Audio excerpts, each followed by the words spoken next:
com podríem arribar a qualificar i quantificar el nivell d'assoliment competencial, no? Passant de l'avaluació sumativa, que és sumar, tants per cent, 2 exàmens, 3 exàmens, un treballet, una presentació, se porta bé i sume tot això i diu és un 6, és un 5. El sumar aquests percentatges és allò que diguem l'avaluació que hem fet tota la vida des de fa molts anys, que és la sumativa. Nosaltres diguem ara, i estem en el curset Vinga a repetir, que si l'avaluació no té una vessant formativa per aprendre, tant l'alumnat com el professorat no té massa trellat.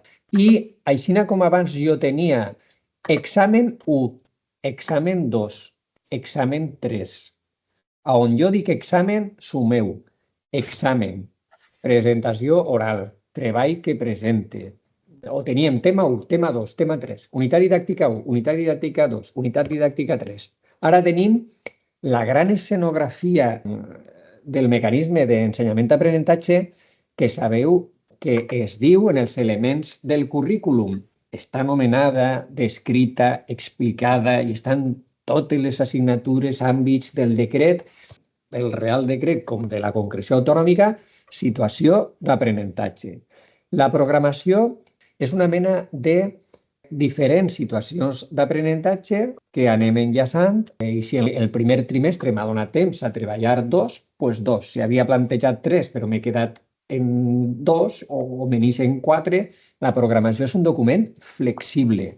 Depenent del ritme de l'alumnat, del meu, de com anem assolint les diferents competències específiques que es van a treballar en cada situació d'aprenentatge que jo plantejo. Així, imaginem el nostre alumnat, mireu, aquest esquema mareja molt, aquesta diapositiva, no vos maregeu en absolut. Jo tinc així que estic en el cursor per damunt, la situació d'aprenentatge 1, 2 i 3. Jo m'havia plantejat fer 5 en el primer trimestre, és una hipòtesi, però m'he quedat en 3. Doncs bé, qui me va dir a mi que he de treballar 4 o 5? Aleshores, jo, en la primera situació d'aprenentatge, jo soc de clàssiques, tenim 5 competències específiques, doncs he mirat les 5 competències, he tingut tertúlies amb els companys i companyes, les he mirat i remirat, les he estudiat i vaig a treballar les 3 primeres competències específiques. Cada competència específica sabeu que està guiada, que està orientada a través, per a no perdre'ns en la profunditat de la competència específica, per uns criteris d'avaluació. Resumint, perquè això ho tractarem la setmana que ve, però és per a contextualitzar un poc aquesta tertúlia, no? I dir, bueno, i estic començant per el final, perquè no digueu, tot això que heu parlat en el col·loqui, això està molt bé, però com posa la nota? Perquè això ens ha passat el 100% de les vegades que hem fet formacions. Sí, tot això està molt bé, però al final s'ha de posar una nota. Al final i al principi i enmig, perquè la nota és indicadora de com estan assolint la competència específica, com portem la marxa, com ens estem formant, si cal mesures de reforç ja, no al final ni en juny, d'acord? Doncs mireu, en la situació d'aprenentatge 1, jo, en tots els instruments d'avaluació que he utilitzat, en les meves observacions, totes les notes meues de les coses significatives que han anat passant en inici alumne, grup d'alumnes, en el meu grup, jo, alumne per alumne, dic, doncs en aquesta situació d'aprenentatge 1, la competència 1 guiada per aquest criteri d'avaluació, doncs no sé, s'ha quedat insuficient, perquè he valorat en diferents instruments d'avaluació, no només en l'examen, repetisc, en diferents instruments d'avaluació i triangulant en diferents aspectes per arribar a aquesta qualificació. I bé, no tinc problema perquè en la situació d'aprenentatge número 2 no l'he treballat i en la 3 tampoc. Entonces serà un suficient. El criteri d'avaluació 1-2, doncs mireu, també és el mateix que en la situació d'aprenentatge número 1, però en la situació d'aprenentatge número 2, pel que siga, jo he trobat que el nivell d'assoliment competencial ha progressat positivament i és un B. Aleshores, jo no faig una avaluació sumativa en la calculadora i dic 5 més 6 no sé què dividit per 2, no. Com ha progressat en el mateix criteri d'avaluació cap a B, és com en l'examen de conducció. Jo he progressat i faig bé les coses i m'aproven.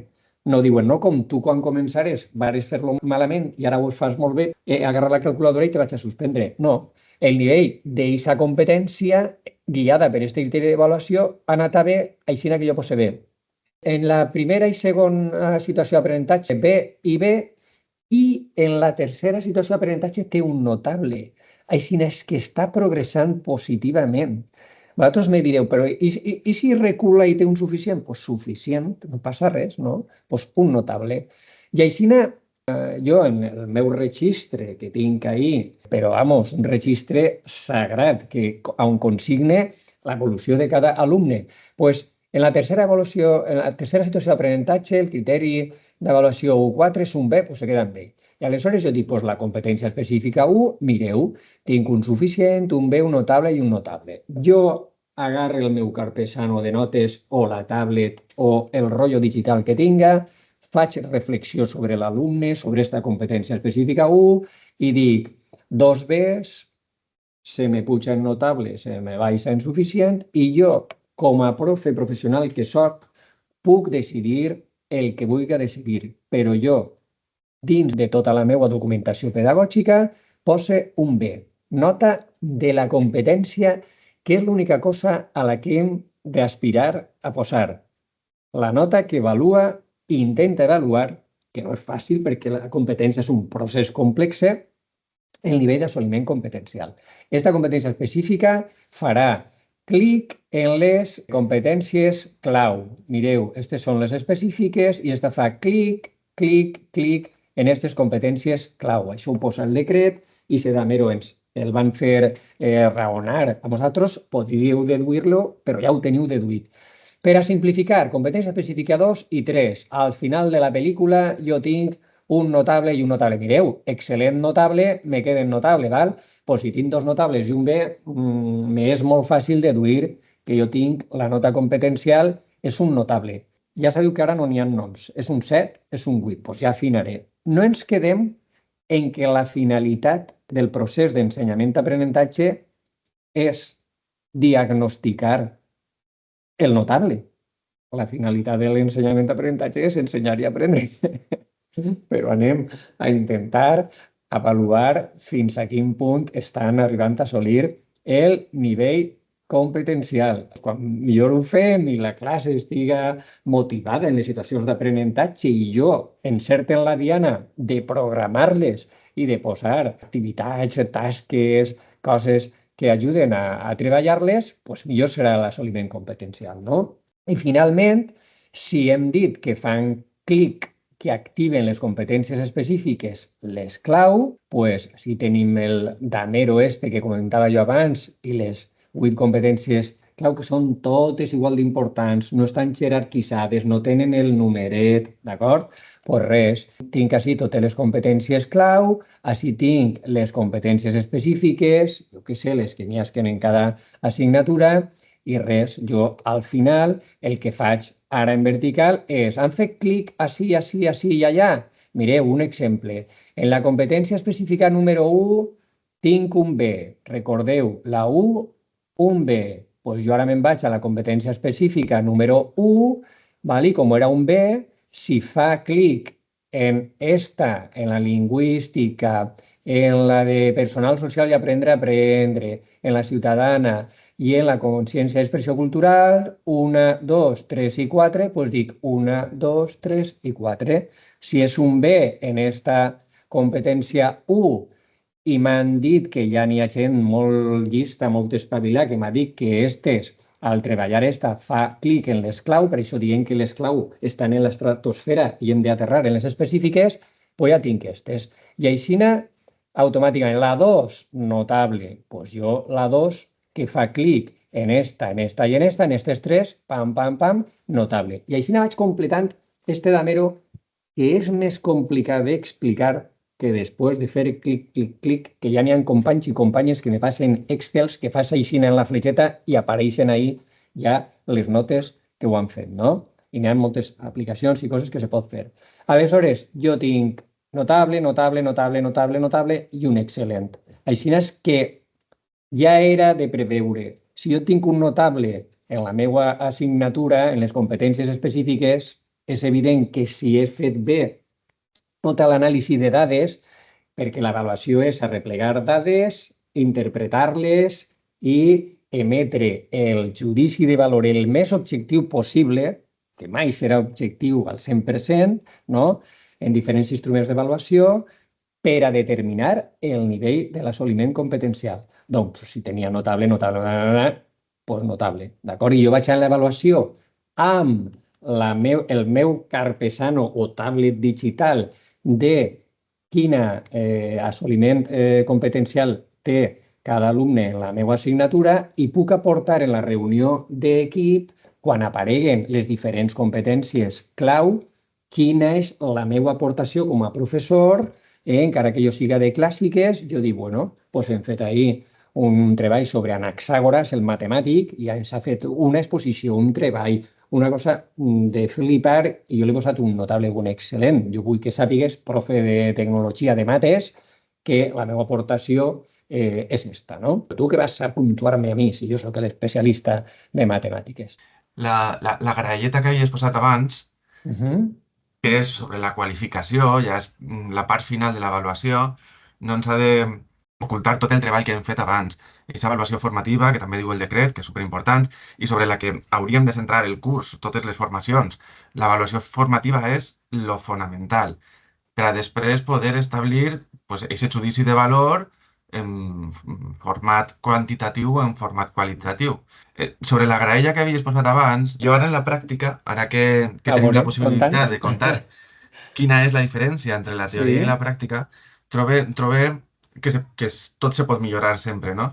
I per a no desanimar i per a fer-ho tot més fàcil i més senzill, jo he trobat que encara que els criteris d'avaluació són superimportants, són necessaris, hem de comptar en ells, sobretot per al disseny d'instruments que ens permet concretar la competència a la tasca i al grup i al context en el que estem treballant, després jo al final en els registres no m'apunte els criteris d'avaluació.